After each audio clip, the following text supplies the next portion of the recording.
नमस्कार दोस्तों, पूजा शक्ति चैनल में आप सभी मेरे भाइयों और बहनों का बहुत बहुत स्वागत है। सबसे पहले तो सावन की सभी मेरे भाइयों और बहनों को बहुत बहुत सारी शुभकामनाएं हों। आशा है ये जो सावन है आप सभी के लिए बहुत ही शुभ फल लेकर आए। जो मेरी बहनें मन वांछित फल चाहती हैं, वर चाहती हैं, उन्हें शीघ्र प्राप्त हो। जो उनका विवाह बंधन है वो ज़रूर बन जाए। अब बात कर लेते हैं भोजन की। बहुत सारे वीडियो होंगे व्रत कथाओं पे, परंतु मैंने सोचा भोजन के बारे में भी एक वीडियो बनाना चाहिए ताकि सभी को हो सकता है मुझसे ज़्यादा थोड़ा नॉलेज हो, परंतु जितना मुझे पता है भोजन किस प्रकार करना चाहिए, किस प्रकार के नियम होने चाहिए, आज वही मैं आप सभी के साथ शेयर करूँगी।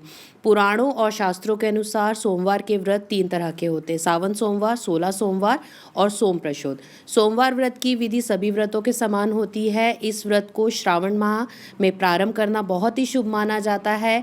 सावन सोमवार के व्रत में भगवान शिव और देवी पार्वती जी की जो पूजा होती है वो करी जाती है। सावन के सोमवार पर व्रत सूर्योदय से पहले ही प्रारंभ कर दिया जाता है, तीसरे प्रहर तक किया जाता है। शिव पूजा के बाद सोमवार की व्रत की कथा सुननी आवश्यक होती है। व्रत करने वाले को दिन में एक बार भोजन करना कहा जाता है, वह भी सूर्यास्त के बाद, यानी कि आपको शाम के समय जो भोजन है वो ग्रहण करना है। इस व्रत में खाने को लेकर बहुत ज़्यादा ही सावधानी जो होती है बरतनी चाहिए, क्योंकि ये जो व्रत जितना फलदायी होता है, अगर हम खाने में थोड़ी सी भूल चूक कर दें, हम ग्रहण कर लें, तो उसका जो नुकसान होता है वह भी हमें शीघ्र ही भरना पड़ता है। के लिए जो पिक्चर्स मैंने क्लिक किए हैं, आशा है आप सही तरीके से पढ़ पाएंगे। ये आपको जो है किसी भी पुस्तक में आसानी से मिल जाएगी। जो सावन माह की पुस्तक रहती है, व्रत कथाएं रहती हैं, जिनमें सब कुछ बताया जाता है कि हमें किस प्रकार व्रत रखना चाहिए, किस प्रकार के नियम जो होते हैं लागू होते हैं। तो मैं यही कहूँगी, भोजन संबंधी जो क्रियाकलाप रहता है उसमें थोड़ी सी सावधानी बरतें। बाहर जाकर इस दिन बिल्कुल ना खाएं, बाहर का भोजन बिल्कुल ग्रहण ना करें। हो सके तो घर में ही भोजन ग्रहण करें, घर में ही जो बना हुआ शुद्ध भोजन है वो खाएं, क्योंकि होटल्स में जो रहता है सभी प्रकार का भोजन रहता है। कई बार वहाँ के व्यक्ति बिना नहाए धोए भोजन बनाते हैं, हमें नहीं पता है कितनी साफ़ सफाई से वो भोजन बना है। हो सकता है नॉनवेज भी साथ में बन रहा हो। तो यही कहूँगी कि भोजन ग्रहण आपके घर पर ही करें। फल वगैरह बाहर खा सकते हैं, आप लस्सी पी सकते हैं। उसके अलावा जो नियम है हम उनके बारे में चर्चा कर लेते हैं। तौर पर जैसे देखा गया है, लोग सूर्यास्त के बाद सिर्फ एक शाम का ही भोजन करते हैं, लेकिन बहुत सारे जो व्रतधारी होते हैं वह दिन में कई बार फल और फलों का जूस ले लेते हैं। ये आपकी शारीरिक क्षमता पर डिपेंड करता है। यदि शरीर में ऊर्जा बनी रहती है तो आप व्रत पूरा दिन कर सकते हैं। अगर किसी वजह से व्रत करने में थोड़ी दिक्कत हो रही है तो मैं यही कहूँगी कि आप जो फलाहार के रूप होते हैं, जैसे लस्सी मैंने कहा, आप ठंडाई ले सकते हैं, आप दूध ले सकते हैं, फल खा सकते हैं, परंतु नमक जो है केवल एक बार ही ग्रहण करें। यही कहूँगी कि नमक का सेवन जो रहेगा एक बार ही ग्रहण करें, वो भी शाम जब सूरज ढल जाए उसके बाद। अब अगर कोई मेरे भाई बहन जो हैं बाहर जॉब वगैरह करते हैं तो आप क्या करें, आप मूंगफली के जो दाने होते हैं सिर्फ वो भून कर ले जाइए, उसमें नमक कुछ ना मिलाएं, और आपके ऑफिस में चाय के साथ इसे ग्रहण कर सकते हैं। ये थोड़ा सा फलाहार का ही रूप होता है और इससे आपको शक्ति भी प्राप्त होगी।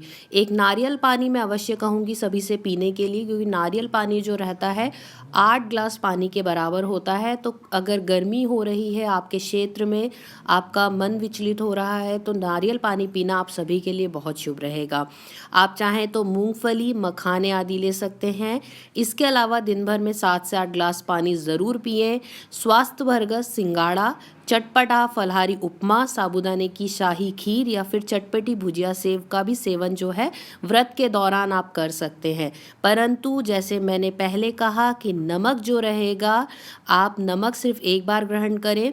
सुबह के समय में जो मूंगफली के दाने मैंने कहे हैं वो सिर्फ आप हल्के से भूंज कर खा लें तो भी आपको फल प्रदान होंगे, परंतु ये जो भोजन होगा अपने घर से ही लेकर जाएं, बाहर का भोजन कहीं का ग्रहण ना करें। शाम के समय जब भोजन ग्रहण करने लगें, या तो आप साबूदाने की जो खिचड़ी होती है, खीर होती है, आलू की टिक्कियाँ होती हैं, सिंघाड़े के आटे की पूरी होती है, बहुत सारे ऑप्शन होते हैं, आप वो ले सकते हैं। पर नमक जो रहेगा वो व्रत का नमक लें।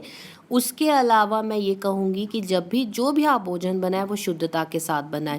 एक मुझे क्वेश्चन आया था मेरी बहन का कि हमारे घर डेली नॉनवेज का जो प्रयोग होता है वो होता है, तो वो किस प्रकार उपवास रखती हैं। आप उपवास रख सकती हैं मेरी बहन, परंतु आपको क्या करना होगा, जब अब आपके घर में नॉनवेज बनता है तो आप पूरा किचन पहले धोना पड़ेगा आपको। उसके बाद आप किसी नए बर्तन में भोजन बनाएं, थोड़ा सा भोजन बनाएं अपने लिए, और आपके घर के मंदिर जहाँ पे स्थापित हो वहाँ पर बैठकर भोजन ग्रहण करें। ग्रहण करते वक्त आप बीच में बिल्कुल ना उठें। पानी जो भी आपको खाना है वो आपका पूरा भोजन एक साथ लेकर बैठें। एक ही बैठक में आपको खाना खाना चाहिए। ज़मीन पर बैठ के खाएं, आसन लगा कर खाना खाएं, तभी जो आपको भोजन ग्रहण करते समय उसका फल है वो प्राप्त होगा। अब भोजन करने से पहले आपको क्या करना है, आपने जो भोजन तैयार किया है, अगर आप खुद तैयार कर सके तो बहुत अच्छा है, अगर आपकी मम्मी ने किया है तो कोई बात नहीं है। थोड़ा सा भोजन जो आपके भगवान की थाली होती है जिसमें आप अपने भगवान को भोग लगाते हैं, जो उनके बर्तन होते हैं, उसमें सबसे पहले बिना जूठे किए वो जो थोड़ा सा भोजन है थोड़ी थोड़ी मात्रा में भगवान के लिए निकालें। फल साथ में ज़रूर रखें। आज के दिन फलों का दान बहुत मायने रखेगा। जितने फल आप भगवान को दान करेंगे उतना ही फल आपके जीवन में प्राप्त होगा। स्वच्छ कपड़े पहन के शाम की आरती गाएं। आरती गाने के बाद वो जो भोजन है भगवान को ग्रहण करवाएं। ग्रहण करवाते समय आप भगवान से ये कहेंगे कि हे शिव जी, मैंने आपके लिए भोजन बनाया है, कृपया आके भोग लगाएं तथा मेरे इस व्रत को सफल बनाएं। आपने जो पूरा काम है वो कर लिया है। अब भोग लगाने के बाद 5-7 मिनट वो भोजन वहीं रहने दें। अब वो भोजन उठाकर जो आपने व्रत का भोजन बनाया है उसमें मिलाएं तथा वो भोजन अब ग्रहण करें। आप ग्रहण करते समय भी आपको पहले हाथ जोड़कर शिव जी से प्रार्थना करनी है कि आपका मैंने आज का उपवास रखा। आप ये जो बातें हैं अपनी भाषा में भी कह सकते हैं। मैंने ये उपवास किया है, मैं आशा करता हूँ या करती हूँ आज का ये मेरा उपवास सफल होगा।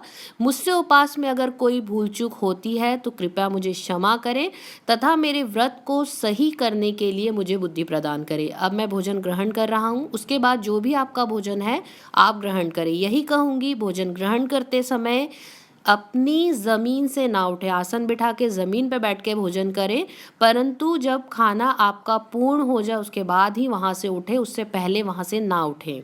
अब जो दिन भर का भोजन रहेगा, चाय का सेवन आप कर सकते हैं। चाय क्योंकि आजकल बहुत अधिकतर लोग जो होते हैं जॉब करते हैं, तो बहुत मुश्किल हो जाता है ट्रैवलिंग करना, उसके बाद व्रत का पूरा नियम करना भी।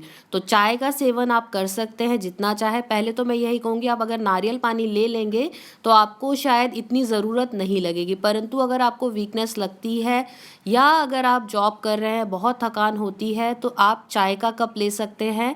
कॉफ़ी के लिए कुछ लोगों की मनाही होती है, कुछ लोग इसे ग्रहण करते हैं, परंतु यही कहूँगी कॉफ़ी भी ग्रहण कर सकते हैं। जैसे चाय पत्तियों द्वारा बनती है, कॉफ़ी जो रहती है बीज के द्वारा बनती है, तो दोनों में कोई इतना फ़र्क है नहीं। वो सिर्फ बीज की होती है कॉफ़ी, तथा ये जो चाय होती है पत्तियों की होती है, तो एक तरीके से नेचुरली ही होती है। आप इनका ग्रहण कर सकते हैं।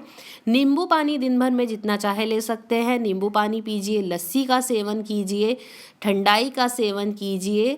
हम जब पानी, क्योंकि पानी का मैं बार बार इसलिए कहूँगी कि अगर पानी अगर आपके शरीर में ख़त्म हो जाएगा तो डिहाइड्रेशन की प्रॉब्लम हो सकती है, चक्कर आना, जी मचलाना तथा कई प्रकार का जो मानसिक तनाव होता है वो होने लगता है। जिस दिन हम भोजन ग्रहण नहीं करते हैं, कई बार हमारा शरीर जो होता है हमारा साथ छोड़ देता है। और कई बार ऐसा होता है, हमारी जॉइंट फैमिली होती है, हमारे परिवार का भी बहुत काम होता है, मेरी जो बहनें होती हैं, हमारे छोटे बच्चे भी होते हैं, तो मुश्किल हो जाता है पूरा दिन काम करना भी तथा व्रत का पूरा पूरा नियम का पालन करना भी।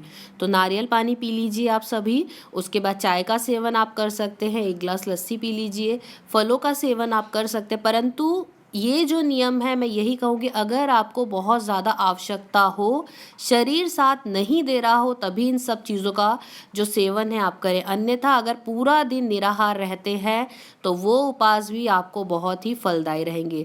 पर फिर यही बात हो जाती है, भगवान आपकी श्रद्धा देखते हैं, आप किस प्रकार उपवास के नियम कर रहे हैं वो देखते हैं। उस दिन आप किसी का दिल ना दुखाएं, आप पूर्ण श्रद्धा भक्ति से उपवास करें, सच्चे मन से उपवास करें। ओम नमः शिवाय का जो जाप है वो ज़रूर करें। ये बात मैं फिर से कहना चाहूँगी कि जितना भी आप कार्य करें, कुछ भी करें, परंतु अपने मन ही मन ओम नमः शिवाय का जाप ज़रूर करें। आप देखें सोमवार के फल आपको जो किस प्रकार मिलते हैं, आपके जीवन में किस प्रकार खुशियाँ लेके आते हैं ये व्रत। नियम रहेगा, आपको उपवास में कथा ज़रूर सुननी है, कथा ज़रूर सुने, अन्यथा जो आपका व्रत है वो आपको लगेगा नहीं। ये कथा आपको आपके आसपास के मंदिर में पंडित द्वारा भी सुनने में मिल सकती है, क्योंकि आजकल फैसिलिटी हो जाती है मंदिरों में, पंडित कई बार जो होता है हमें कथा सुनाते हैं।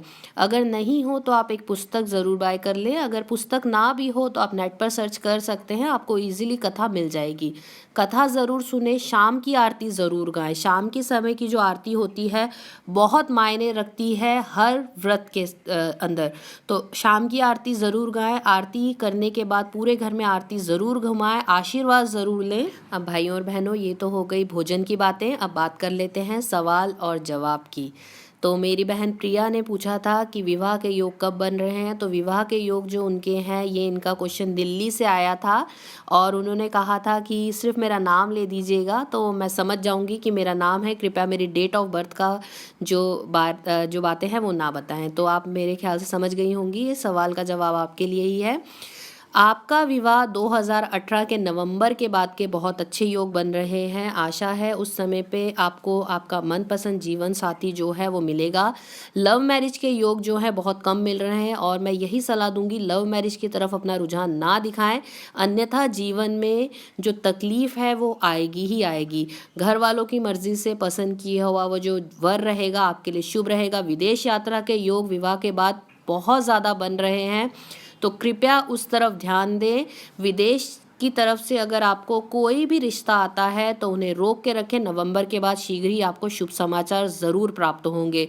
अब एक माताजी जिन्होंने आसाम से मुझे प्रश्न किया था अपनी बेटी के लिए, तो मैं उनसे यही कहना चाहूँगी कि माताजी कृपया जो बेटी का टाइम है आपने दे दिया है, प्लेस और जो उनका फुल नाम है कृपया फिर से कमेंट में लिखें, क्योंकि जो डिटेल्स है वो अधूरी है। मैं यही कहना चाहूँगी फिर से मेरे सभी भाई बहनों से, आप कृपया जन्म स्थान, जन्म तिथि तथा जन्म का जो समय है पूर्ण लिखें, तभी मैं आपके सवालों के जवाब जो है दे पाऊँगी।